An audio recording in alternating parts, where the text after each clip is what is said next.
Hello, I'm Dr. Kathleen Hall, and this is The Way I See It.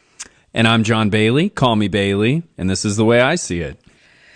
Hello. Hello, Dr. Hall. Here How we are go. you? Here we go. 2020. Back at it again. Back at it again, Another baby. podcast. Yeah, throwing out life preservers left and right. Pa-chow, pa-chow. Love it. Parachutes, whatever they need. Yes. Well, I found an interesting article that I ran by you. Yes. To ask you if you thought it was interesting. And then we had a unanimous vote that we thought it was pretty cool. Yes. And we thought it'd be cool to talk about it on a podcast. And it was an article I saw in the Huffington Post. It was written by Jenna Birch, who's a psychotherapist. Mm-hmm. And she did this really cool story on the most common issues people brought up in their therapy sessions in 2019. So we all lived through 2019. We whether did. It was shootings, politics, money, I don't care what it was. And natural disasters. Oh my God, natural disasters. I forgot about that one. Climate change. How could I forget which that? are Good Lord. correlated. And yeah, really. So Middle East, I mean, we don't want to stop. So I thought, well, this is pretty cool. I wonder what are the top things that people talked about in therapy. And I thought it was kind of interesting. So we wanted to talk about it this morning. Yeah, let's do it. Okay. And I don't think it's any shock. It could be to some people that the first thing Jenna talks about is comparing your life to someone else's on social media. This is huge. It was by far the number one thing, if you can believe this or not, brought up in therapy. Doesn't surprise me one bit. We've touched on this in previous episodes too. Doesn't surprise me one bit. That's something that's like I said, we've touched on multiple episodes, and she goes into use some really great metaphors here. In particular, well, I'll let you get to those, but nail on the head as far as I'm concerned. Yeah, of course. She calls them highlight reels. Exactly. And if you've been like when I would pitch shows to producers in Hollywood and stuff, it was like a highlight reel, 2 to 3 minutes. You talked about ESPN or sports figures. Yeah, exactly. Whenever you're watching Sports Center at the end of the night, they don't show you all the strikeouts or the missed shots. It's all home runs and touchdowns and stuff. And that's kind of how a lot of, let's be honest, that's how everyone's social media page is. You don't post when you're feeling terrible. You post when you're on top of the world. Yeah. And of course, I'm sure that can lead also to exaggeration and half-truth telling. Oh, yes. Once you get going, so then the person who does it has to feel some shame. Do you see? There are companies spiral that rent out private planes in half-hour increments so that you can go onto a private plane. They don't even take off. You can go on a private plane to take photos so that you can post them to your social media. Oh, well. It's a great business idea. Just buy a plane, never fly it. Just leave it on the tarmac and rent it out 30 minutes at a time. Yeah, I know a client person this last year that I saw that literally went and would go to Neiman's or really nice places and buy a tremendously expensive outfit. And then, like you said, do a small video, and return it. And it was and then after she got out into the world, she'd be, like dressed a little differently or look a little differently. And it was just unbelievable, the pressure these people feel. I had so much compassion. I went, oh my God, I was cleaning out stalls of horses and trying to save 35 dogs. Yeah. Oh my God, I had overalls on from Walmart. So, I mean, I have compassion. That's a lot of pressure, totally. A lot of shame, a lot of work. To do something like that, you have to be under that, some sort of immense pressure. Yeah, wow. So the highlight reel is absolutely huge. Yep. And then next is the second one was dealing with online dating. And she has a term that I like. It's called overchoice. And she says that you go on with a consumer mentality and it leads to people, just being so overwhelmed with so many choices that it becomes difficult to choose. Then when they do choose, they're less satisfied. It's like an exhausting experience. Totally. Have you ever seen someone use an online dating app before? No. if you've ever seen someone use like Tinder, for example, Yes. There's like a swipe feature, if you're interested in someone, you swipe a certain direction. If you're not, you swipe in a different direction. People spend less than 1 literal second on this. They're just like, that's how many options there are. That's how much people want instant gratification. That's how big people's attention spans are. Makes me nervous. Oh, wow. Yeah. I'm just sitting here. This quiet, is the future of humanity. Oh my God.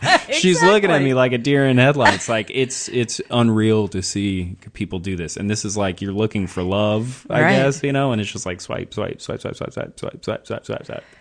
Unreal. I had a friend, older friend who used Tinder, and she would meet these guys, like all the time for coffee or this or that, and then start dating them. And me, I'm in the serial killer category when it comes to these things, so I don't do any of this. But anyway, she just almost got addicted to it. I mean, so then this was like a once a week thing. Then she couldn't come to this weekly thing that we had, a meditation, because she was out with people all the time having coffee because of this app. And then I'm very serious. And then was dating people and flew to Chicago. This just went on and on. I was like, oh my God. I think it can be dangerous because, sometimes when you look for the company of someone, maybe you're in a kind of a low spot, so then you have this thing. She just had a divorce, exactly. And it can prolong a healing process or a grief process or something like that, and then you just kind of bury it in all. You've come out of relationships before. I don't know if we all make the best decisions when we come out of a wounded relationship either.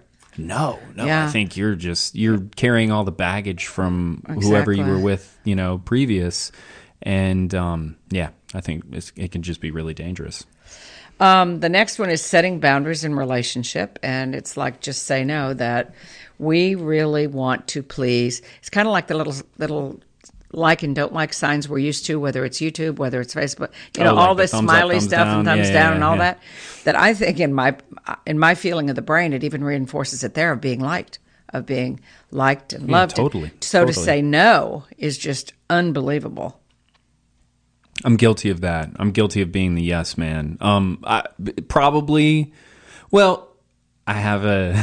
have a desire for everyone to love me. That's a different podcast. We could do an entire series on that. But I think a lot of it stems from in my professional life, I came from the service industry. So, it's short-term plays, serving, bartending, working at a studio as an assistant. My job is to service whatever someone's doing. So obviously you have to be a yes man in those scenarios. But having the boundaries to set up like in your personal life to where, it's like you're helping all of your friends move at 6 a.m. on a Saturday every weekend, sometimes it's okay to say no. Yeah. Sometimes, and, I think people respect you for it sometimes too. And I do too. And that's another cool thing about the buddy system, having a friend or somebody with accountability, is I am definitely, want to be loved, accepted, part of the group, So Jim's great because he has such great boundaries. I am not kidding. And he'll be like, no. Oh, no. Yeah, we're not doing that. He'll give me the look, and I'll Seriously? But it's just for like an hour. We don't have to stay long at their house. And then he gives me the other look and tilts his head the other way. And then I'll go, you mean there's a possibility I should say no? And he'll look. Yeah. And he goes, yeah, exactly. His head goes really big with the big eyes. Then his mouth in silence will go, boundaries. That's funny how all of this is a nonverbal head to one side, head to another. I wish you guys could see this, and then head nodding. Yep. Yeah, babe, that's what happens after all these years together. It doesn't have to be. You could say so silent. much with so little. And so the next one, number 4, she has listed is living with symptoms caused by work burnout. Geez, I'm sure we both can relate to this. Oh my God. I know you can. And exactly. And it's our identity does become who we are. I mean, our work identity. Oh, I'm very guilty of that. I work in a recording studio whenever I'm not doing this for fun, and I just really love to tell people that it's we were talking in pre-production, a lot of your identity stems from what you do for a living, which I think is just inherent. That's okay, but it's important to not get lost in the sauce, And that's your identity now, though. For an example, a sound engineer. Right. Mine used to be, a broker or a commodities person. Then I was a venture capitalist. Then, do you know what I mean? Then I was a CEO and bought a company. Right. So mine is I'm grateful that my identity was never any one of those. That I knew it wasn't. So I went, no, I can't do this anymore. Right. So, but also in the same vein, I had started taking Taoism, and Buddhist teachers, and it's all about an attachment. It's all about being aware of that too. Yeah, the Four Noble Truths. Life is suffering. Second noble truth. It is caused by our cravings and attachments. Whatever you're craving and desiring so much, causes suffering. And then the third one is mindfulness. How to learn to be mindful in your speech and the way you act and stuff. And then fourth noble truth is the Eightfold Path. So anyway, it's very, very, very cool. And so anyway, the reason I'm saying that is it doesn't let you get attached to even, very seriously. Yeah. Clothing, relationships, all kinds of really interesting things. Your identity is so in the same vein, Jim's been a doctor his whole life. He's been a doctor for 47 years. Whew. And it's his identity, but the weird thing is he's not attached to it at all. He's the most interesting person. He sees himself more as a horse trainer, or he loves horses. He loves sports. He's a sports minutia freak. Oh, yeah. So he sees himself as that. Yeah. You know what I mean? So it's very interesting. You'd think somebody that did something that long would have their identity. And who's really good at it, too. And he loves it. Yeah. But like you said, it's my calling and it's my passion, but it definitely is not who I am. Right. He said, I'm so much more than that. That's huge. So I find it interesting. And again, here you go with a partner or a buddy system is you get different perspectives. Right. See, I get to live with somebody or watch him and go, wow, that is really cool. Mine had to come from, like I said, a spiritual practice. His came from something else. Issues with sex and pleasure. You were going to take this one. Oh, yes. Well, pretty much what this, I like how you just give me the sex one. Yeah, get the sex great. Well, it was one relating to men, one relating to women.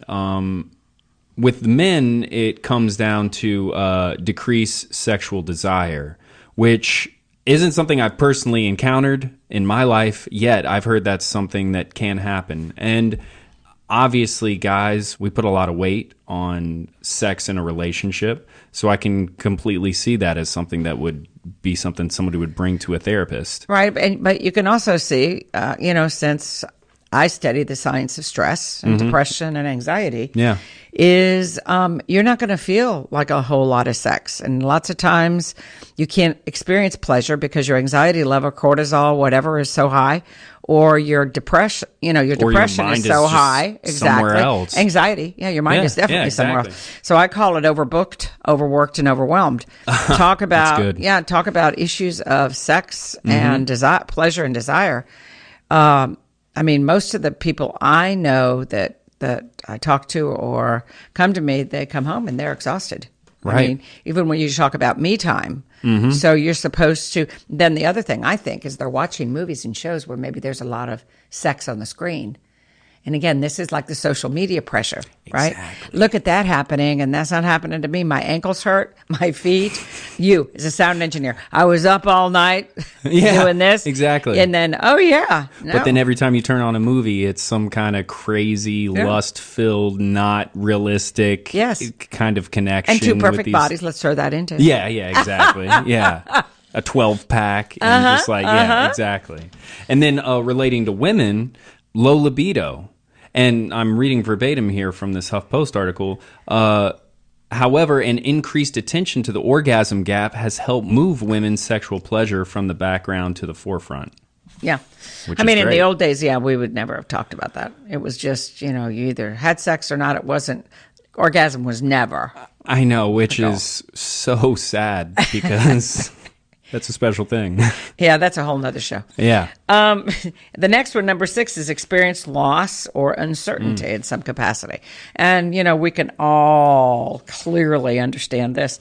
Change in our society it's instability, whether it's political, whether it's us maybe going to war, climate change. You want me to go on, turn on the news and there's a shooting, natural disasters.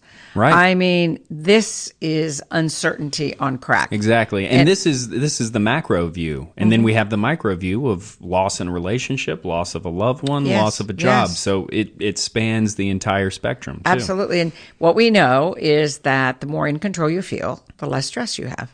The more out of control you feel, the more stress you're going to have. Oh, yeah. So that's why this uncertainty, anxiety prescriptions, medicines for anxiety, depression, stress, sleeping, insomnia. Which is key. They're through the top. And so it's really a spiral into hell. I really believe that, because anybody who's had chronic anxiety or depression knows it is no fun place to be. Oh, yeah. Absolutely no fun place to be. Next, number 7 is managing fear of mass shootings or other violent trauma. I don't have this. My husband has a little, maybe at Lenox sometimes. We went there last night. It's like an awareness of that. It's like and he kind of had a little anxiety because there were interesting people running around pushing and being very aggressive, and these two guys were arguing. Also, when we watch TV, we may get PTSD or be dealing with issues we never dealt with before. Exactly. So the mass shootings and violent traumas are coming up, I think, more than ever. And then she has number 8 as gender dynamics. And this is about feeling that the partner or spouse you have is outperforming you, that the husband is making less or the woman's making more. And stereotypically, that in our culture or in our society wasn't a norm. Right. So now it's much more norm. I mean, very, very much more. But it can cause stress because you were still raised, or grew up in a certain... And again, you can relate to this more than me. Which needs to be shattered, yes. So I'm in a long-term relationship, and my girlfriend, what's up, babe? She works a corporate job, so she's making decent money, and I still freelance as an engineer. So she's definitely making more than me.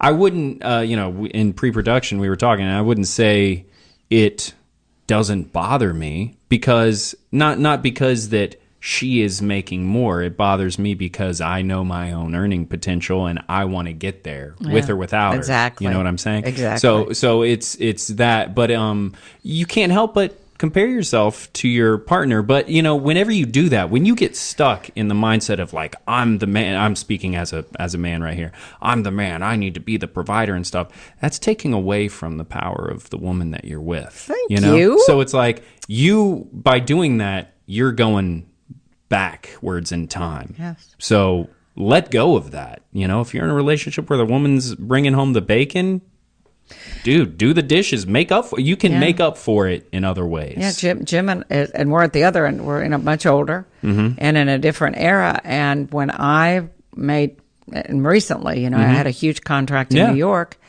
and got paid an enormous amount of money for a day's work. And the first thing Jim did was made breakfast, and he was singing and he was dancing, and he went, every time this happens, every client that he said, it is the coolest, or your book's selling, or whatever happens. You can take that and flip it. Yeah. You can, think about if you're a man who's like, I have to be the provider. So much is on me. So much stress has to be derived from that. But to let go and know that, hey, I'm in something where like we both can. Yes. It doesn't have to be an ego. It's an ego thing. Right. It boils down to it. It's just check the ego at the door and let your partner win.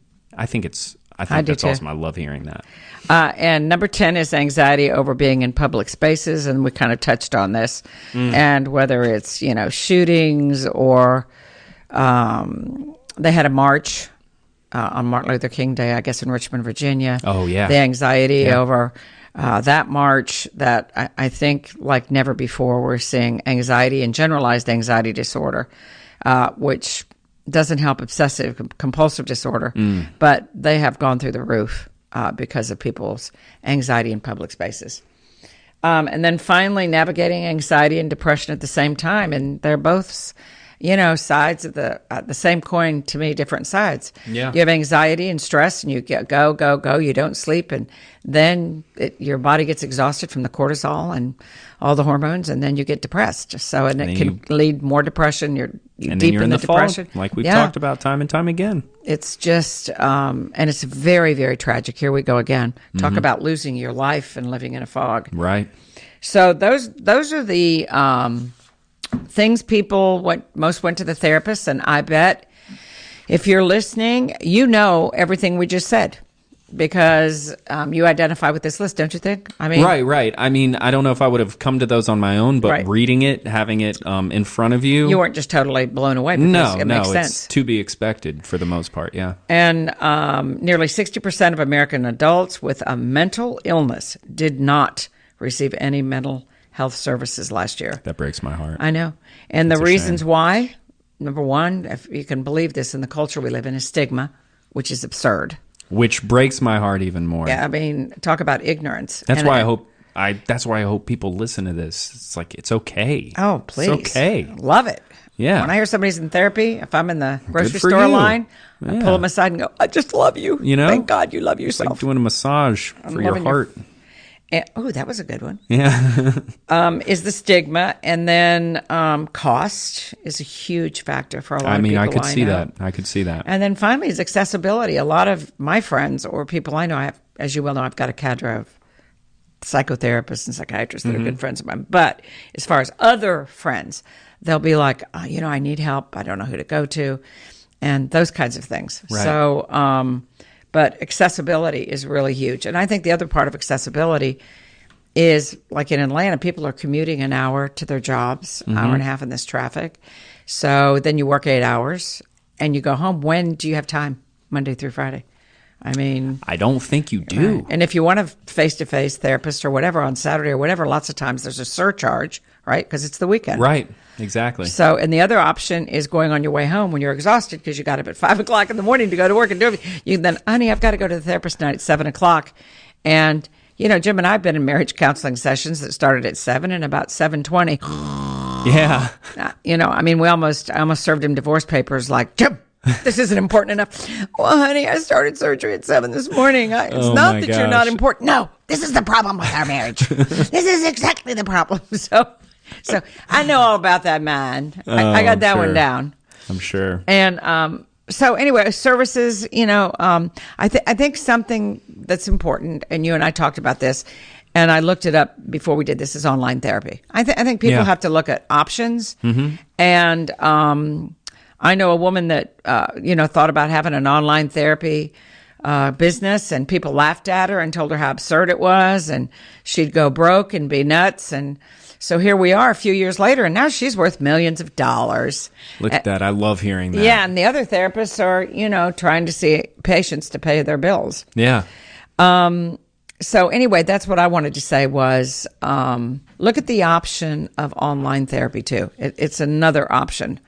And what it is it's available. The services can be the same. You can either do it without looking at the person's face. Right. All of my friends that are psychologists, they all do online, or you know what I mean, or I don't want to say telecommute, so but they teletherapy. Do in-persons, and then they also... Yeah, and so what they do is they do a lot, on the phone, on different chat things, Skyping, so that they can see each other, FaceTime, and it really works well because then the people that they can't get in 2 weeks or whatever, their anxiety's through the roof or their depression, you can, timing. You can make an appointment. You call and go, hey, Bailey, I need to see you. And instead of let me look at my book and you have to drive here, blah, blah, you can just go, oh, how about this afternoon at 3? Boom. Yeah, boom. It's done. So the efficacy is there and the accessibility is absolutely amazing. Also, the cost is a lot less. Right. And that's really important. Instead of my one therapist is $150 an hour. And the family therapist for group stuff is $375, but that's an hour and a half. Right. So, but it's a commitment. I mean, we were doing both. It was like, oh dear God, this is like, who can afford this? Right. I'm very serious. I think that's great though that there is this option because it kind of helps with the barrier of entry. If you're stressed about your financial situation, absolutely. it would be hard to go out and shell out $300 per hour to talk about the stress that you feel due to your financial situation. But if you're able to do that on your own time with someone, maybe face-to-face, maybe not face-to-face if it's your first time. Yeah. Exactly. So, with Susan, my friend, it's both and. So she'll see somebody a week, FaceTime, then the next week they'll come in or whatever because they're professionals and can't get in. So, anyway, there are some that are better than others. Some of the top online therapy places are BetterHelp is pretty much on the assessments I've seen is one of the top. It's called BetterHelp. I'm pretty sure I've heard of that one too. And then another one is Regain, and that's couples therapy. It is rated as the best couples therapy, and it's REGAIN. And then there's counseling for those lovely teenagers that we all want to strangle, 13 to 18. Very angsty. Yes, and it's called teen counseling. It's TC teen counseling. And then Talkspace is regular therapy, and then another one is called Breakthrough. But they really go online, explore them. There's also one for that's more health. If your psychological issues can be related to seizures or other disorders, it's called Health Sapiens. That's HEALTHSAPIENS. I imagine they would do eating disorders and stuff like that too. Absolutely. Yeah. And then another one for teens is called Teen Counseling. And another one that if you're a person of faith, Christian faith, it's called Faithful Counseling. And then there's Pride Counseling. And that's a great site to look if you're gay or your child is, or your family needs to work through some issues. You've had a traditional family, and you find that your brother, sister, or your child or someone's gay, or even if part of the couple or the marriage couple, you find out one of you is gay. So it's a different kind of counseling, which is wonderful, but it's different specific. Beast. That's what I love. I love that they're specific. And then I love cognitive behavioral therapy. Of course, CBT, it changes lives. So there's a great place for that. It's called online-therapy.com. And it's, cognitive behavioral therapy, CBT, is one of the most effective types of therapy I've ever experienced and myself. And really worked through some major, major issues. So anyway, now we've started you out the year with the most common issues people brought up in therapy. So now you can feel normal. I'm telling you, this is what I loved about it too, is I went, check, that's me. Check. Right. Check. That's the 100 other people I saw this year. Check, check. So it was like, okay, we're all in this together, which is my mantra, as you well know. Of course. We're one human family. And so I hope this normalized, if you have a fear of going into public places, a fear of loss, uncertainty, anything like that. I hope this made it normalize it a little. That we're all feeling the same thing. And the key is trust your inner gut. When you need help, you can try to, if you don't have anybody, ask your physician. If that isn't successful, then if there's a community center, ask a local community center. A hospital will refer you. They've usually got great therapists. And social workers that you can talk to. Then churches, synagogues, places like that, and you can go online again with this online therapy. Because here's the cool thing, legally they have to be confidential and all that stuff. But if you don't like them, do what I do. I mean, before Jim and I found Wendy, the marriage counselor, you have no idea how many I booted.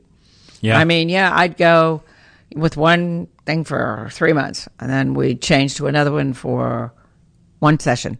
And so finally we settled on her. So don't stay. Right. It should feel, make you feel more whole, more, self-love, and kindness and gentleness and non-judgmental for yourself. But don't give up. Go on. And also a lot of these places, online places, have payment plans. Right. That for a certain amount, you can X amount of visits. And don't use that as an excuse. Yeah, don't use the finances as an please. excuse, and put your own personal mental health on the back burner. It's gonna pay dividends up front. You're gonna end up. It's better for you in the long run. Absolutely. I wish awesome. And we're beginning to looking at mental health as much as we do physical health. But of course, I believe that your physical health is the mirror of your mental health too. So, there's spiritual definitely health and all a that, correlation. the mind-body relationship. So, I hope this helped somebody. It sure helped me. I loved this article. Of course. It's encouraging to see like the things that are in the back of my mind are the things that are normalized. Exactly. It's kind of what we're talking about. I love that. Okay. Guys, well, quick plug for the website before we cash out. Yes. OurMLN.com or mindfullivingnetwork.com. And if you have any comments, any books you'd like us to review or talk about, anything that you would like us to do, just let us know at info@mindfullivingnetwork.com. Excellent. Guys, thank you so much for being here today. We really appreciate the time that we get to spend with you. My name is Bailey, and this was The Way I See It. And I am Dr. Kathleen Hall. This is The Way I See It. Take care.